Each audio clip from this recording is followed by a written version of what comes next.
يا أيها الناس اتقوا ربكم الذي خلقكم من نفس واحدة وخلق منها زوجها وبث منهما رجالا كثيرا ونساء واتقوا الله الذي تساءلون به والأرحام إن الله كان عليكم رقيبا يا أيها الذين آمنوا اتقوا الله وقولوا قولا سديدا يصلح لكم أعمالكم ويغفر لكم ذنوبكم ومن يطع الله ورسوله فقد فاز فوزا عظيما.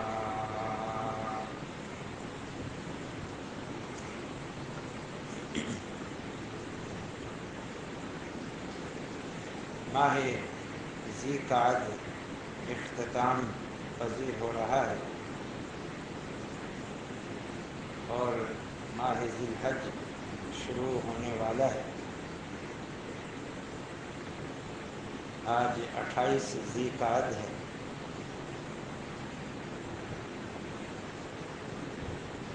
ماہ ذی الحج کے حوالے سے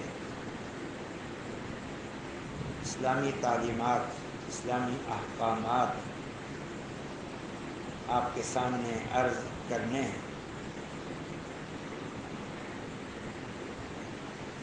ماہ ذی الحج یہ حج کا مہینہ ہے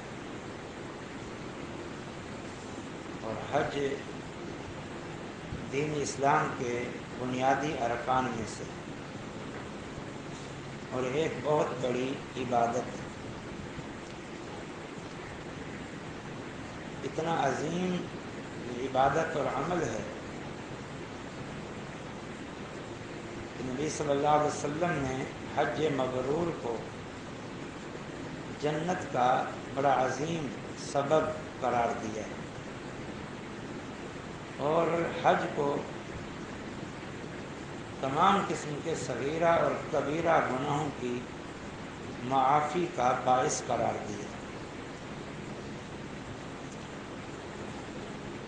اگرچہ یہ فضیلت حجاج کرام حاصل کرتے ہیں، البتہ اللہ تعالیٰ نے اپنے دین میں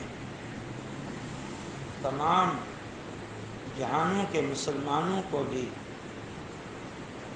اجر و ثواب میں شامل کیا.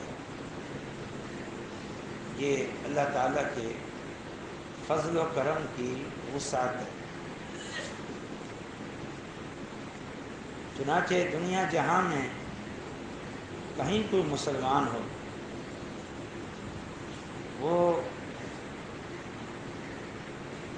ذی الحج کے ابتدائی دن سے لے کر ایام تشریق کے آخری دن تک وہ بالخصوص تکبیرات کے ذریعے حجاج کرام کا شریک ہو سکتا ہے. اور جو ان دنوں کی فضیلت ہے اور اس فضیلت کی بنیاد پر ان دنوں میں کیا ہوا عمل اللہ کو زیادہ پسند ہے اور اللہ کے ہاں زیادہ اجر و ثواب کا باعث ہے. یہ فضیلت بھی پورے جہان کے مسلمانوں کو حاصل ہوتی ہے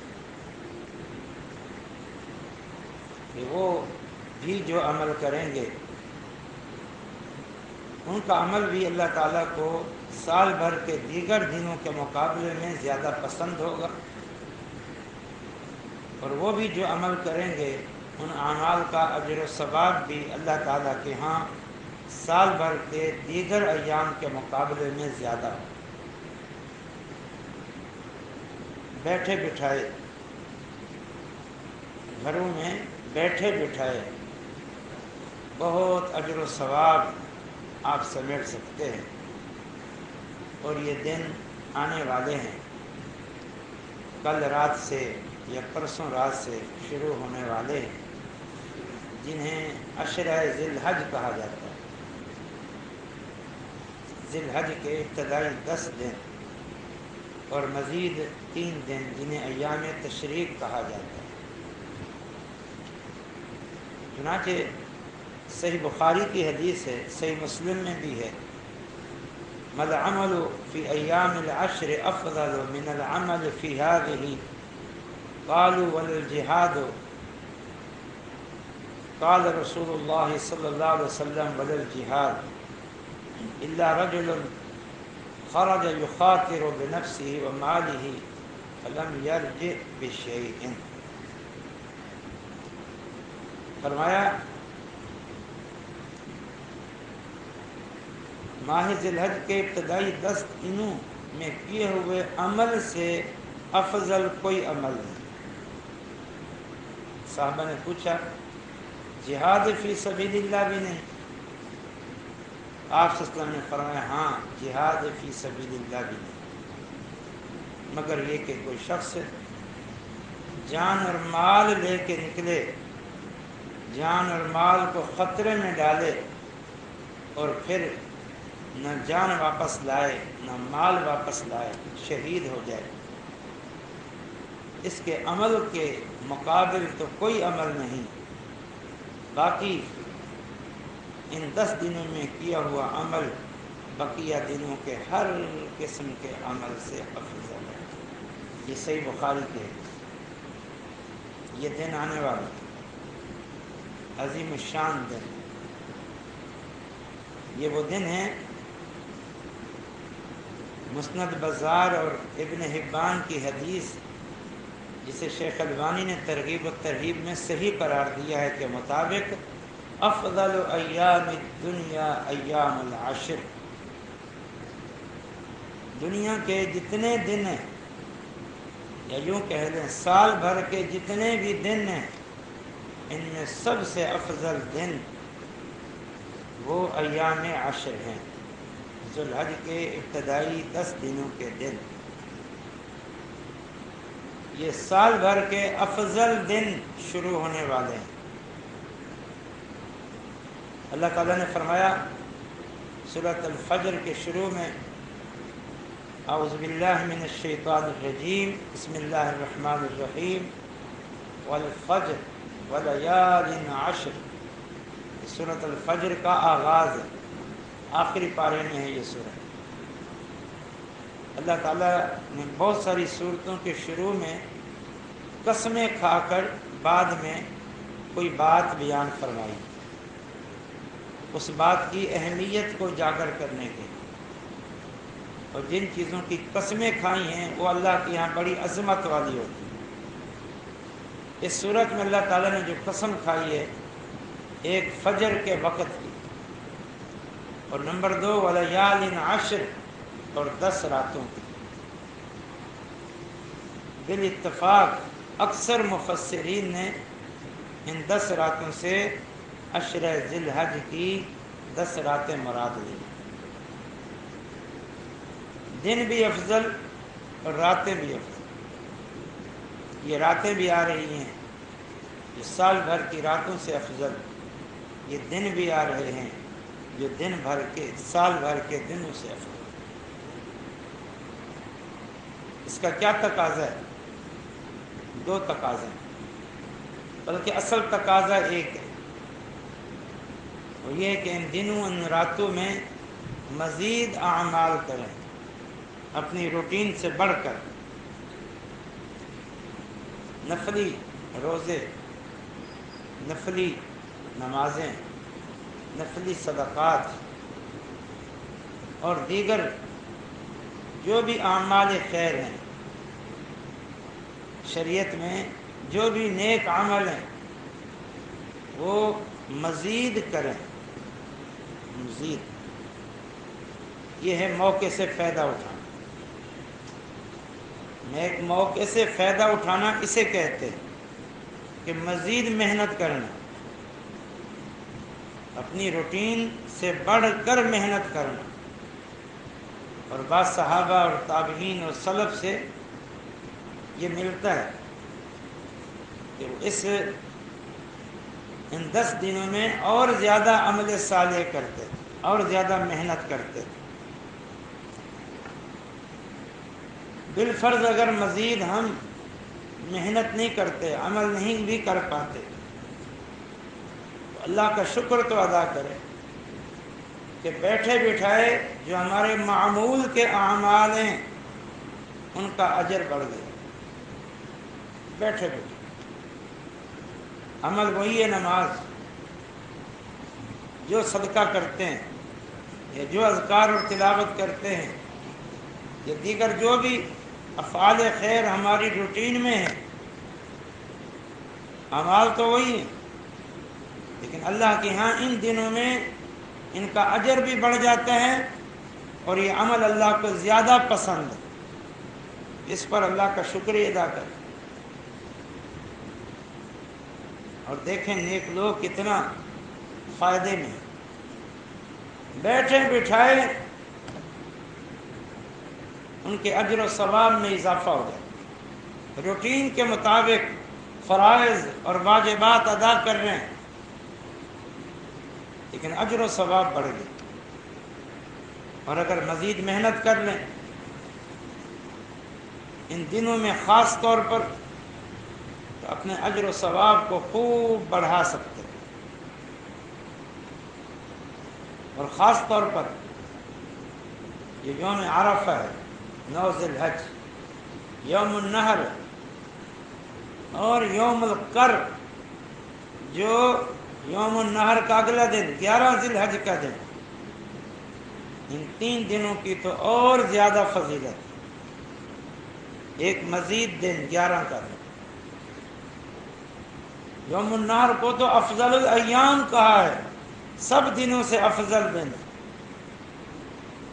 اور یوم عرفہ تو وہ دن ہے جس دن اللہ تعالی سب سے بڑھ کر گردنوں کو جہنم سے آزاد فرماتا ہے، اور میدان عرفہ میں موجود لوگوں کے ذریعے فرشتوں پر فخر و مباحت فرماتا ہے۔ یہ وہ دن،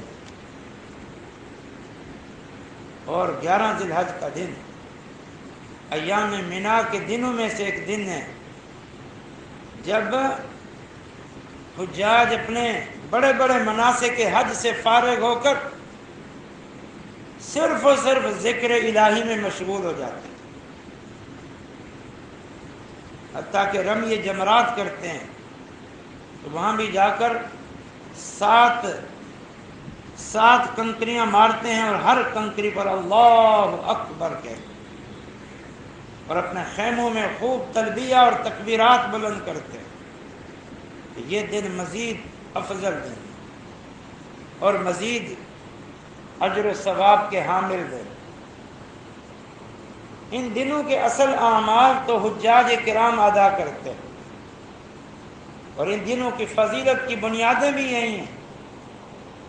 حجاج کرام کے تلبیے، ان کا بیت اللہ میں حاضر ہونا اور پھر مناسک حج ادا کرنا، اصل تو فضیلت کی بنیادیں یہ ہیں۔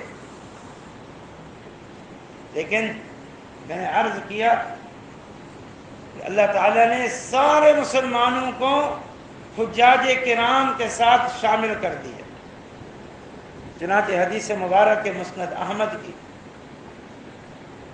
آپ صلی اللہ علیہ وسلم نے فرمایا ما من ایام اعظم عند اللہ ولا احب الیہ العمل فیہن من هذه الایام العشر فاکثروا فیہن من التحلیل والتکبیر والتحمید۔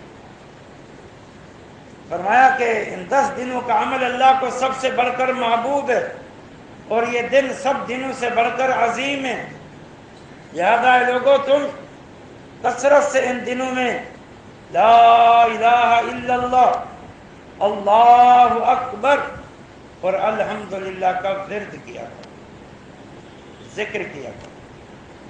یہ ذکر کے بڑے عظیم کلمات ہیں۔ صحیح مسلم کی ایک حدیث ہے، نبی صلی اللہ علیہ وسلم نے فرمایا احب الکلام الی اللہ اربع، 4 جملے اللہ کو سب سے بڑھ کر محبوب ہیں، سبحان اللہ، الحمدللہ، لا الہ الا اللہ اور اللہ اکبر۔ جس ترتیب سے بھی کہے جائیں، کوئی ترتیب شرط نہیں، فرمایا کثرت سے ان دنوں میں تم یہ کلمات ادا کرو، تحلیل، تحمید اور تسبیح، جو بہترین ذکر۔ چنانچہ صحیح بخاری میں معلقاً روایت ہے، جس کا اصل مسند احمد میں ہے، کہ ابو ہریرہ رضی اللہ عنہ اور عبداللہ بن عباس رضی اللہ تعالی عنہ لوگوں کو ان دنوں اذکار پہ، تکبیرات پہ ابھارنے کے لیے وہ بازاروں میں چلے جاتے اور چلتے ہوئے بس تکبیرات کہتے جاتے، واپسی پہ دوسرے راستے سے چل آتے اور تکبیرات کہتے جاتے۔ مقصد لوگوں کو بتانا تھا کہ یہ تکبیرات کے دن ہیں، کثرت سے تکبیرات کرو، اور لوگ بھی ان کو دیکھ کر تکبیرات کہتے۔ ان دنوں کا یہ سب سے عظیم الشان عمل، خاص طور پر یوم عرفہ 9 ذی الحج کی فجر سے لے کر 13 ذی الحج کے غروب تک اور زیادہ کثرت سے تکبیرات کا اہتمام کریں۔ بالخصوص یوم عرفہ کی فجر کے بعد سے 13 ذی الحج کے غروب تک فرض نمازوں کے بعد تمام نمازی کچھ قدر بلند آواز سے تکبیرات کریں۔ تو یہ دن تکبیرات کے آنے والے ہیں، عمل صالح کا ثواب بڑھنے والا ہے، تو تیار ہو جاؤ اور فائدہ اٹھاؤ۔ تکبیرات کے مختلف الفاظ ہیں، سب سے مختصر ترین لفظ آپ کو بتاتا ہوں، جو جناب سلمان فارسی رضی اللہ تعالی عنہ کہا کرتے ہیں: اللہ اکبر، اللہ اکبر، اللہ اکبر کبیرہ۔ دیگر الفاظ کسی کو آتے ہیں؟ مثلا اللہ اکبر، اللہ اکبر، لا الہ الا اللہ واللہ اکبر، اللہ اکبر کبیرہ۔ عام طور پر یہ الفاظ معروف ہیں۔ اسی طرح اور الفاظ بھی ہیں: اللہ اکبر کبیرہ، اللہ اکبر کبیرہ، اللہ اکبر واجل، اللہ اکبر وللہ الحمد۔ یہ الفاظ بھی، لیکن مختصر ترین لفظ ذہن نشین کر لیں: اللہ اکبر، اللہ اکبر، اللہ اکبر کبیرہ، اللہ اکبر، اللہ اکبر، اللہ اکبر کبیرہ، اللہ اکبر، اللہ اکبر، اللہ اکبر کبیرہ۔ یعنی 3 جملے: اللہ اکبر، پھر اللہ اکبر، اور پھر اللہ اکبر کبیرہ۔ اس کے علاوہ مزید اذکار جو بھی آپ چاہیں، ان اذکار کا اہتمام کر سکیں۔ ان دنوں کا جو سب سے اہم ترین عمل ہے، مرکزی عمل ہے، اور وہ ہے قربانی کا عمل۔ قربانی، اللہ کی راہ میں جانور ذبح کرنا، یہ ذبح یہ ایک عظیم الشان نیکی ہے اللہ کے نام پر۔ فَصَلِّ لِرَبِّكَ وَانْحَرْ، اللہ نے اپنے پیغمبر سے کہا اپنے رب کی نماز پڑھیں اور رب کے لیے قربانی کریں۔ یہی فرمایا اے پیغمبر آپ اعلان کر دیں اپنا منہج: ان صلاتی و نسکی و محیای و مماتی للہ رب العالمین۔ میری بدنی باتیں اور میری مالی باتیں، بالخصوص قربانی کی عبادت، میرا جینا اور میرا مرنا سب اللہ رب العالمین کے لیے۔ یہ لوگ سجدے غیروں کو کرتے ہیں، جانور غیروں کے نام پہ ذبح کرتے ہیں۔ اے پیغمبر آپ بتا دیں ان صلاتی، میری نماز یعنی میرا قیام، رکوع اور سجدہ، و نسکی، اور میری قربانی تو صرف اللہ کے لیے۔ قربانی اصل تو حجاج کے لیے، لیکن اللہ تعالیٰ نے اسے عام کر دی ہے جمیع مسلمانوں کے لیے، پورے جہان کے مسلمانوں کے لیے۔ چنانچہ نبی صلی اللہ علیہ وسلم کا عمل اس بات پہ دلالت کرتا ہے، صحابہ کا عمل اس بات پہ دلالت کرتا ہے کہ وہ اپنے اپنے گھروں میں، اپنے اپنے علاقوں میں قربانیاں کیا کرتے تھے۔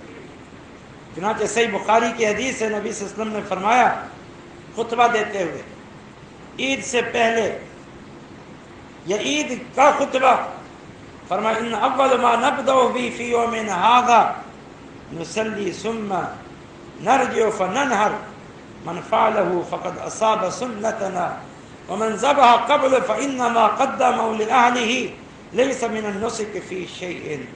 صحیح بخاری کی حدیث. فرمایا لوگوں اس عید الاضحیٰ والے دن سب سے پہلے جو ہمارا کام ہے وہ ہم نماز پڑھتے ہیں، نماز عید، پھر ہم جا کر قربانیاں کرتے ہیں، جانور ذبح کرتے ہیں. جس نے یوں کیا، پہلے نماز پڑھی پھر قربانی کی، اس کی قربانی پوری ہو گئی. اور جس نے ایسا نہ کیا، اس نے قربانی پہلے کر دی، نماز بعد میں پڑھی، تو پھر اس کی قربانی نہیں ہے، وہ ایک گوشت ہے جو اس نے اپنے گھر والوں کے لیے یا ویسے لوگوں کے لیے بطور صدقہ کے ذبح کیا. اسی طرح صحیح بخاری میں ہے کان رسول اللہ صلی اللہ علیہ وسلم یضحی بقبشین، آپ صلی اللہ علیہ وسلم خصوصی طور پر 2 مینڈے لازمی ذبح کیا کرتے تھے، ساتھ میں کچھ اور ذبح کریں یا نہ کریں 2 مینڈے لازمی ذبح کیا کرتے تھے. یہ قربانی بڑا تاکیدی عمل ہے، تاکیدی سنت ہے، لہذا اس کا اہتمام کریں. طاقت ہے تو ضرور قربانی کریں، اور قربانی ہی کریں. قربانی کے موقع پر یہ کہنا کہ قربانی کے بجائے کوئی صدقہ خیرات کرے، غربا مساکین کو اتنا پیسے دے دیں، سال بھر پڑا ہے صدقات و خیرات کرنے کے لیے. لیکن یہ قربانی در حقیقت یہ جانور ذبح کرنا یہ ایک الگ سے ایک سنت ہے، ایک عمل ہے، ایک نیکی ہے، ایک عبادت ہے، اور مشرکین اور کفار کے مقابلے میں توحید کا اظہار ہے کہ ہم ایک اللہ کے لیے عبادت کرنے والے ہیں. اس لیے اس کا نعم البدل کوئی نہیں، اور جانور بے عیب ہونا چاہیے. وہ عیب کیا ہے؟ ایک تو عمر کے حوالے سے نبی صلی اللہ علیہ وسلم نے فرمایا کہ لا تذبحوا الا مسنۃ، مسنہ جانور ذبح کرو. مسنہ جانور وہ ہوتا ہے جس کے دودھ کے دانت گر کے سامنے دانت اگائیں نظر آ رہے ہوں، یہ مسنہ ہے، مسنہ جانور ذبح کرو. اللہ یہ کہ تنگی ہو جائے، کسی کے پاس پیسوں کی تنگی ہے یا مارکیٹ میں جانوروں کی کمی ہے، تو پھر 1 سال کی بھیڑ، دمبا، چھترا بھی اگرچہ وہ مسنہ نہ ہوا ہو وہ ذبح کر سکتے ہیں.